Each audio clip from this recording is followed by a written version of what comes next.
So today I'm going to do a follow-up video on how the actual app works with my connected devices, the simplicities, and the pros and cons of it that I've experienced so far in a little under a week using it. As you can see, once again, this is the device that everything is connected to via Bluetooth, and in this case I just have the box so you can pinpoint where it is. But I have it on a shelf out of sight from everything, but still in an area where it can be connected to my devices. Now let's go to the app. Last time I showed how to program it. I am going to turn it on this time. As you can see, once again, I have my Apple TV, I have my Verizon Fios cable box, and I also have my Vizio TV connected. It gives you abilities. Right now, watching TV in the living room, I can literally just push the all button, and you're going to see that it turns on my television as well as connecting to my cable box. That will power it up in a minute, and there we go. So you could see one touch button, very simple to turn on those devices. My Apple TV generally is always running on in the background. Once again, by using the remote, I can change the channel, and you're going to see it works very simply that way. Going back to the remote and functionality of it, gives you the ability that you can swipe over here, and it gives you more. This is more now for using the features that are on my television remote. It gives me the ability, once I could swipe back, I could tap down here if I want to go Verizon Fios set-top box. It now becomes the remote as if Verizon gave it to me, that it'll give me the menu, the ABCD shortcut buttons down here, give me the ability to get to my DVR. You can push this. It'll give you the numeric keypad, as well as, if I close that out, you can push this. And it's just like a thumb guide, which some remotes these days come with, just making it very simple to use.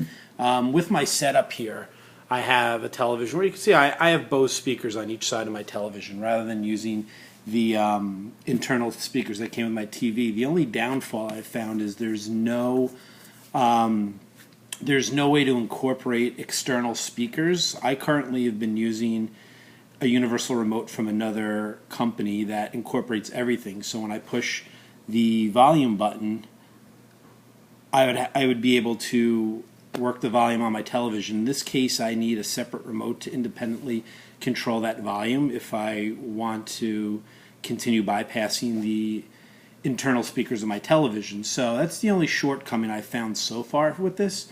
But otherwise, it's very simple. Like literally, if, as I said, you could choose through the screen, toggling around which remote for what devices you're looking to use. If I wanted to, in this case here, you go here, I can go to input and then toggle down. It gives me the ability to, actually, sorry, it was a quick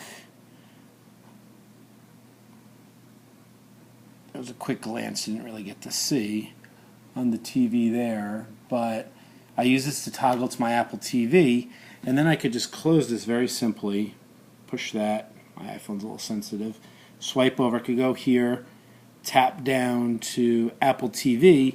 Now I have my remote that those who are familiar with it know it's very simple to use. As you can see, I'll kind of do like a pan shot. I could push this, move apps around. Now in setting this up, it was interesting because it told me if I have another remote connected to my Apple TV, I'd have to disconnect it in order for this to work. But I found that wasn't the case, so my universal remote still functions perfectly with my Apple TV as well as the Peel app. So, there's definitely a plus. You don't have to really play around in that sense there. Once again, it's very simple. The pros are I always have my phone on me. It gives me the ability to be able to control my devices right from my phone instead of looking for my remote, as well as just having another thing on my lap or within distance. Kind of going now to some features on the app here.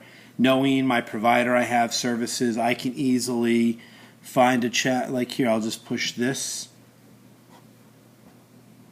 This will tell you what it is. And well, actually, it helps if I went back to the TV settings on the remote, switch to my input. But you push this, and literally watch on TV, you do that. It gives you a scroll down of the different episodes, whatever it is. You do that, and it literally changes my TV to the channel. It's all through Bluetooth. It's very seamless.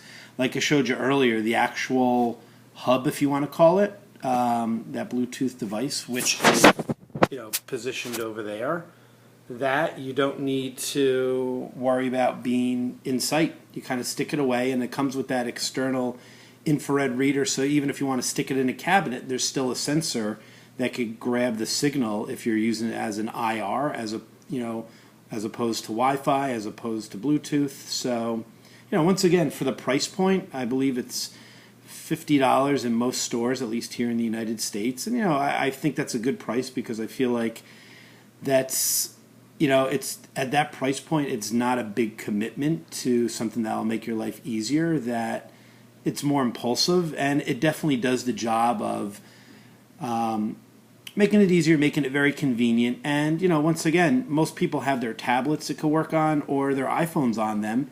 And just, it's the simplicity right there. Once again, I mentioned this is, I believe, just for iOS at this point. But, lucky for me, all my devices are. So that's a recap on just the ease and usability of using the app now on the devices. And definitely will follow up with another episode as I continue to play more with it. Thanks, and stay tuned.